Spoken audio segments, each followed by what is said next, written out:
Welcome to Toffee TV. It is my three things. Burnley 3, Everton 2. Everton lose again away from home. Another very, very disappointing result. Everton, for me, were the better side in the game, and they've managed to lose the game. And on Sunday, we were certainly good value for at least a point, and we managed to lose that. So we've thrown away 4 points for me in the last two games, and we're in trouble. We're in huge trouble, like I said before. First thing I want to talk about is individual players. I'm not going to single players out as such, but just their lack of understanding about the game of football, which baffles me. It absolutely baffles me that Premier League footballers who are on huge amounts of money don't understand how to play football in terms of what the basic jobs are. Keep the ball out your net. Make sure you clear your lines. Put tackles in on people. Don't let people out. Be clever. We just don't seem to be able to do any of it. We don't close people down quick enough. We don't block crosses into our penalty area. We don't mark people in the box. We just run into space and mark space. It's embarrassing. And, midfield, we always think we've got loads of time on the ball, not realising it's the Premier League and other teams work hard even if we don't. And, tonight, I've seen well worse performances than tonight. Much, much worse. But Burnley are limited. No disrespect to them. They work hard with what they've got, but they're limited. And yet they've scored 3 goals past us tonight. And we've scored 2, both from the penalty spot. So, we've got lads, our centre forward, doing GQ shoots and telling the interview, about wanting to play in the Champions League and win trophies and do this and do that, and yet doesn't know where the net is. If he'd have actually done his job, we wouldn't be in this mess. Yet he missed 4 months of the season. Can't have a go at him from that. Not his fault, but I think it's his 9th or 10th game back, and he's not put the ball in the back of the net. And he was poor tonight. He done nothing tonight. And these players, I can't sit here and say they don't understand what's going on, because I don't know. You should do. We as fans understand it, but they don't appear to. There appears to be no urgency. There appears to be players passing the ball back to our goalkeeper in the 91st minute when we're in Burnley's half, John Joe Kenny. And just a real lack of quality in the final third, apart from the Charleston. But even he could have put the game to bed at 2-1. Smashes it against the outside of the post instead of hitting it across Pope and into the corner of the net. But I'm not going to have a go at him because he was man of the match for me. But it's, these players, said it before, the defence is poor. Only Jared Brantwaite, I think, can say that he did all right tonight. Godfrey, the best thing Ben Godfrey did was a run in the second half, which is nothing to do with defending.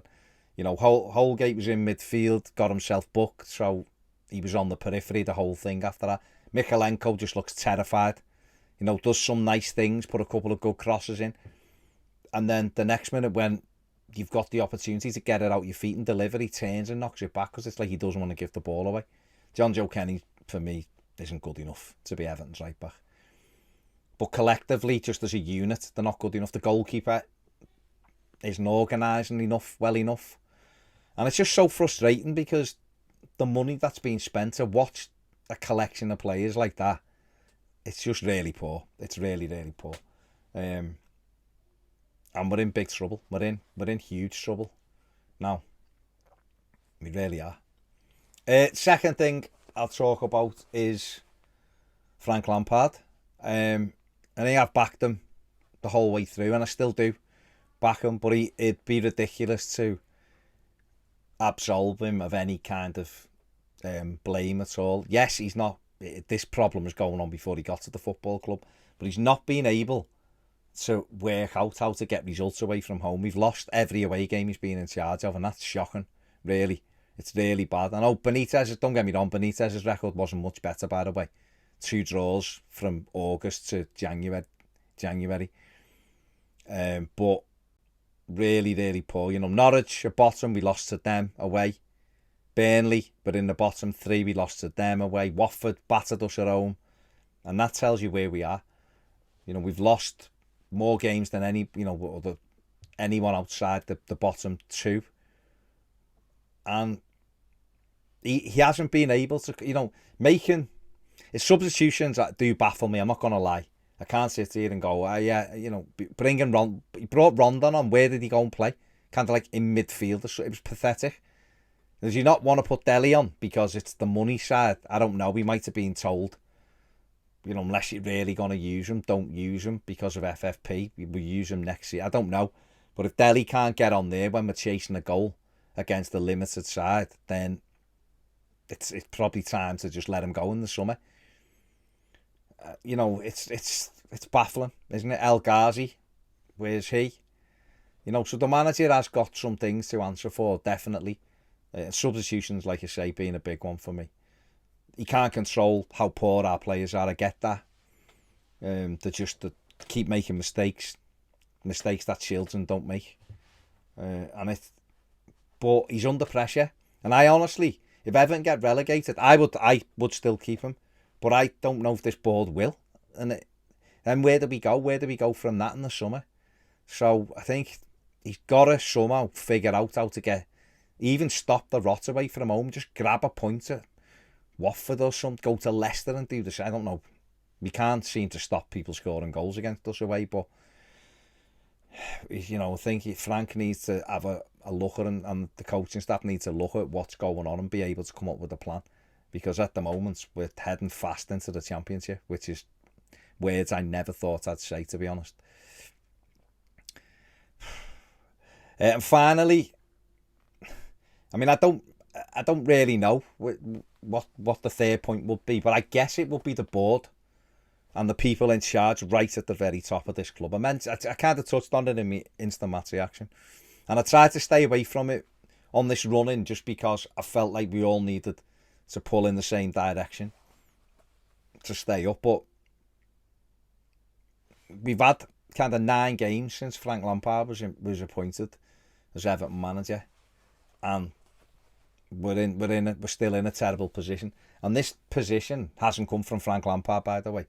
And although there was a huge contributing factor in Rafa Benitez, it never really came from him either. This has come from mismanagement, years of mismanagement. Moshiri come in, we were all delighted. We'd had David Moyes for years, and he'd done a fantastic job, really, when you look at it, with very little money. And we felt like the only thing holding us back was having money. Martinez had come in, we'd had a really good first season, and then he started making it a vanity project, and we lost any momentum we had.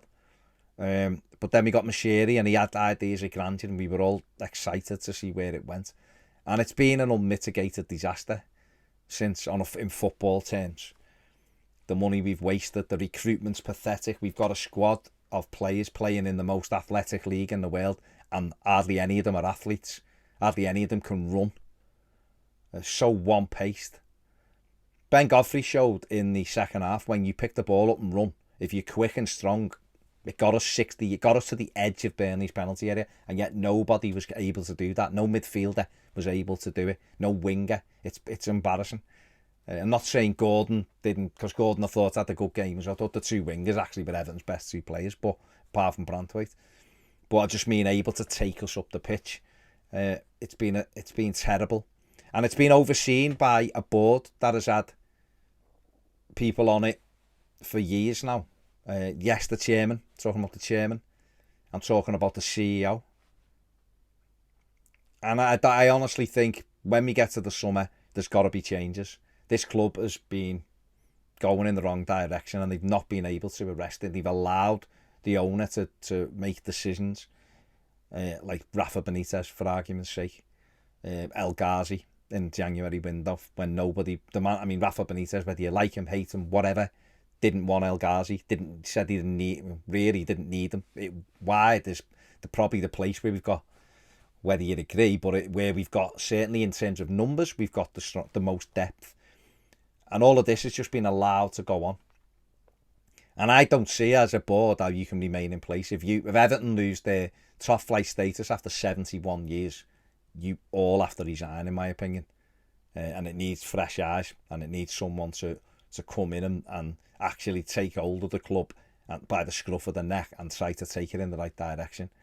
Hopefully Kevin Thelwell, who's come in, will be able to do some of that. Hopefully if it's Frank Lampard, he'll be able to try and rebuild. This has got huge implications for Everton Football Club to be relegated. It's unthinkable almost. And people at the very top have allowed this decline to happen. They need to look at it. They need to look at themselves, because there's got to be huge changes on a bigger picture. I'm putting all the blame on them, but they are part of the problem, absolutely. And it needs a total reshape. This team, this club needs a reset. There's no way a club of Everton's size should be getting relegated in the Premier League, given the money they've had as well. It's embarrassing. The average wage of that first team's 85 grand a week, and it's fourth from bottom. It's embarrassing. It's absolute. The wages some of those players are taking home, it's scandalous, really. And we're in a mess. And even if we stay up, that's nothing to celebrate. I mean, of course we will. We'll be relieved. We'll celebrate with relief. But where we want to be and where we were told we were going to be to where we actually are is frightening. And someone's got to take the blame for it. And it can't always be the manager. So, yeah. There you go. There are my thoughts. Agree, disagree, whatever. I think things are bigger now, aren't they, than this. So, there you go. See you later.